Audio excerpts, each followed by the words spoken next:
Mais non. C'est toujours le bon moment d'acheter en Espagne. C'était ensemble. C'est choc-barre. C'est des déglingues. C'est chaud. Ouais, c'est ça. Ouais, du coup. Alors, c'est quoi la question?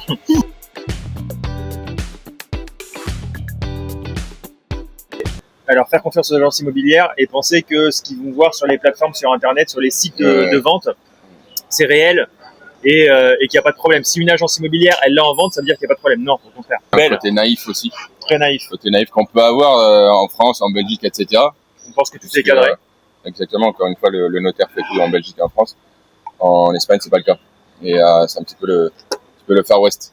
Exactement. Donc ça, c'est l'erreur effectivement de penser que c'est comme dans leur pays et que du coup ils se retrouvent avec des difficultés qui sont incroyables derrière et nous c'est la principale, je pense, difficulté qu'on a quand on a un client au téléphone pour lui faire comprendre ça.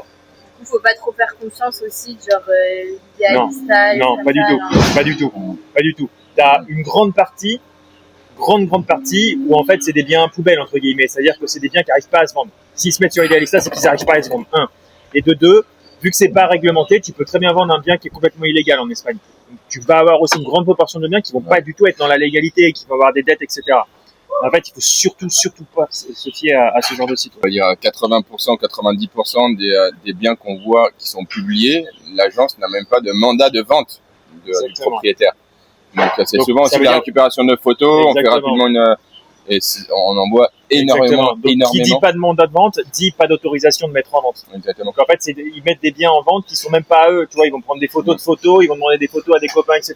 Ils vont mettre le bien en vente et puis après, quand il va y avoir un client qui les contacte, là ils vont se mettre en recherche du bien. En fait, c'est complètement, c'est de la publicité mensongère. Exactement. Ils ont pas vu le bien, ils connaissent pas le propriétaire, donc en fait ils connaissent pas du tout le projet. Bah, les fameux 3 mots de l'article. Je sais pas si ça rappelle. Compétence, réactivité, transparence. Ouais, en fait, ça, cette question elle est super intéressante parce que en vrai, elle revient très souvent, mais en vrai, tu me l'as posé il y a 1 mois, il y a 3 mois, ou tu me la poses en 3 mois, on va toujours avoir la même réponse. Pourquoi? Parce que c'est toujours le bon moment d'acheter en Espagne. Parce que les prix, ils sont comme ça. Et ils vont pas s'arrêter. Tout le monde dit, je vois des gens en France, machin. Non, ça va pas s'arrêter. Qu'est-ce qui se passe? Le pays en Espagne, c'est le pays d'Europe où il y a le plus d'achats d'étrangers. La manne, elle est énorme et les produits sont forcément en train de diminuer. Donc les prix, ils sont comme ça, ils sont en train de monter. Donc il y a tellement de construction neuve de toute façon. En plus, on voit le BTP, on voit ça se construit dans tous les sens et que forcément, il y a des gens très très bien informés qui savent que justement la crise du logement, elle est très très très loin d'arriver en Espagne. Et on est focus simplement sur l'évolution, donc il y a 15-20% d'augmentation par an. Mais s'il faut regarder aussi, c'est le prix au mètre carré. Par exemple, sur les comptes, on est encore aux alentours des 2005. 2005, on compare à ma ville qui était Rouen, qui était à 4000 du mètre. Entre 3005 et 4000 du mètre, c'est pas du tout les mêmes qualités de vie. Toi, Tours, je sais pas exactement combien du mètre. Pareil, on est à Tours, Rouen. Sur ces prix-là, à Tours, Rouen, Alicante, par exemple, et on a encore beaucoup de marge. Bord de mer, super climat, super ambiance, t'as la montagne qui est juste derrière, c'est rien à voir.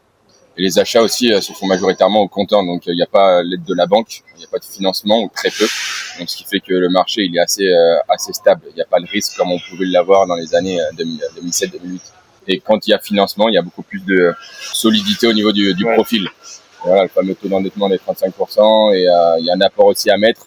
Donc ce qui sécurise aussi, ce qui solidifie le marché sur les paliers.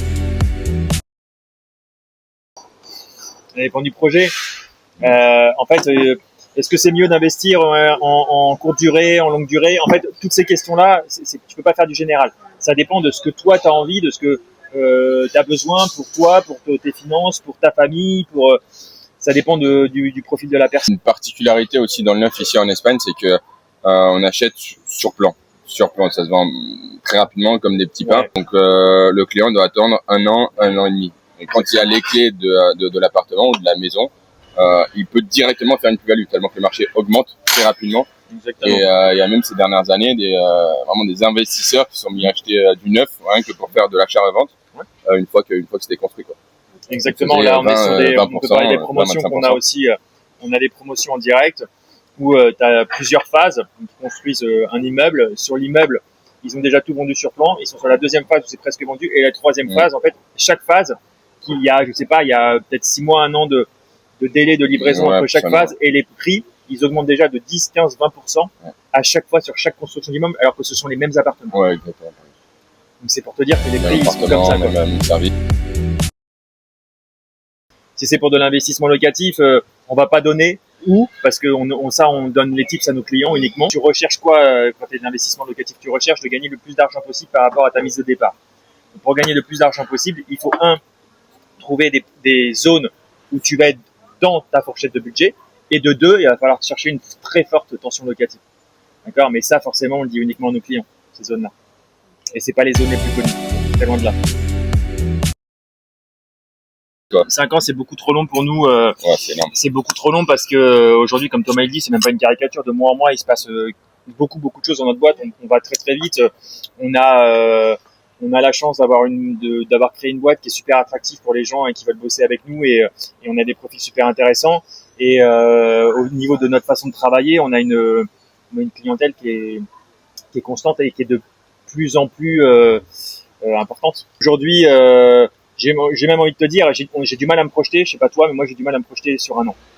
Bah oui, j'ai vachement mal à me projeter. Clairement. Tu vois, déjà, là, ma première projection, on en parlait tout à l'heure avec Thomas, c'est septembre. Si on fait une projection comme ça, j'ai envie de dire au moins 10 salariés en plus. Et je vais juste me projeter là-dessus. À partir du moment où il y a un problème juridique. Alors des problèmes juridiques, il y en a très souvent. Mais dans une très grande majorité des cas, nous, on sait les résoudre. Et parfois, le problème juridique, on peut pas le résoudre. Il y a un gros problème. Ou alors, soit on peut pas le résoudre, ou soit il y a la partie vendeuse qui veut vendre le bien avec le problème juridique. Ou soit la rétention d'informations, parce que très souvent, ça arrive. Quand il y a la rétention d'informations, en fait, généralement, ça pue. Et quand on ne donne pas justement les informations qu'on demande, et en même temps, l'agence nous met la pression en disant, voilà, il y a plusieurs acheteurs, on a des offres, etc. Donc là, si on n'obtient pas les documents rapidement, on préfère mettre les freins.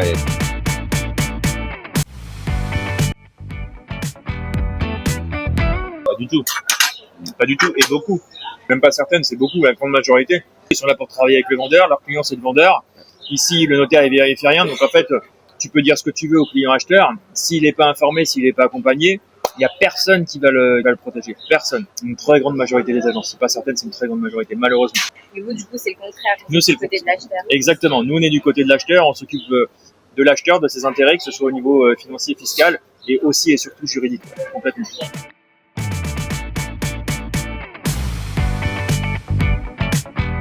Vrai. Il y a des exemples ici. C'est même douloureux de revenir en France pour voir la famille. On a besoin de dire pourquoi ou... Non, faut. Juste se faire bien accompagner. Faire bien accompagner. Il y a beaucoup d'étrangers qui vivent ici, qui se sont expatriés ou qui ont investi. Il y a de très très fortes communautés, qu'elles soient francophones, anglaises ou non, il n'y a pas besoin. Ouais. Alors, beaucoup moins cher. Vrai, on va un petit peu nuancer. Ça dépend où. D'accord, t'as les grosses villes et les villes de bord de mer. T'as Valencia, Barcelona, t'as Malaga, où ça reste cher. Ça reste sur des prix qui sont assez élevés. Après, quand tu vas t'éloigner, par exemple, de ces grosses villes, t'éloigner pas très loin, des fois 15-20 km, tu vas tomber sur des prix qui sont super, super intéressants. En règle générale, oui, bien sûr, c'est beaucoup moins cher qu'en France. Oui, vrai. Vrai, pourquoi? Tout simplement parce qu'on n'est pas aussi protégé qu'on peut l'être en France, en Belgique ou dans d'autres pays en Europe. Oui. Ouais. Encore aujourd'hui, malheureusement. Est-ce qu'on paie moins d'impôts en Espagne? Alors, ça dépend. Ça dépend de quoi on parle. C'est quelqu'un qui vient faire une expatriation, c'est quelqu'un qui vient juste faire de l'investissement qui sera non-résident. S'il est investisseur, qu'il est non-résident, ça va aussi dépendre de ce qu'il va faire comme investissement, c'est de la longue durée, de la courte durée, etc. Donc en fait, règle générale, oui. Ouais. Mais c'est pas non plus un Eldorado fiscal, l'Espagne. Globalement, si on devait simplifier dans l'IMO, c'est quand même on paye beaucoup moins d'impôts. Beaucoup moins d'impôts. Au niveau professionnel, c'est vrai que les tranches marginales d'imposition arrivent beaucoup plus rapidement en Espagne qu'en France. Exactement. Donc, au maximum, autour des 45%, on arrive à 60 000, il me semble, ici, en Espagne, 60 000 annuels. Ouais. Alors qu'en France, de tête, c'est plus 150 000. Quoi. Alors, doubler, je sais pas. Bon, on va y arriver, c'est sûr. On va y arriver, ouais, on va y arriver. Ce qu'il faut dire, c'est qu'à Alicante, les courbes, elles sont très très fortes. Au niveau de l'augmentation. Ça nous arrive, on a des prospects qui nous disent bon je vais acheter dans 5-6 mois, etc. Ok, est-ce que vous pouvez avant? Parce que si vous pouvez avant, il faut acheter maintenant. Parce que les prix qui sont aujourd'hui, tu peux pas les proposer à tes clients parce que forcément dans 5-6 mois, il va y avoir des grosses déceptions. Playa San Juan, c'est un quartier très haut de gamme. Ici sur Alicante, c'est pas sur Alicante même, mais c'est plus au nord, 10 minutes. Les expatriés ont un portefeuille plus important, c'est un quartier qui est en plein renouvellement, il y a beaucoup de constructions neuves et ça se vend très très cher et ça se vend très très vite. Donc il y a une population plutôt haut de gamme. Le quartier le plus cher d'Alicante et il a pas juste. Ouais, exactement. Et voilà, c'est pas très loin. Pareil, c'est juste à côté. Ça fait la pointe, très haut de gamme. San Gabriel, on a l'entrée d'Alicante, côté aéropuerto, donc aéroport. Différent, là ça va être de l'immobilier un petit peu plus vieux, beaucoup plus vieux que Playa San Juan. Beaucoup moins cher. En termes de mètres carrés, on est alentour entre 1500 et 2000. Beaucoup moins cher, mais c'est pas conseillé pour tout le monde. Notamment pour les investisseurs, c'est pas super conseillé. Quand même assez loin du centre. Exactement. Albufeira, ça suit Playa San Juan. C'est plus proche, t'as le tram, etc.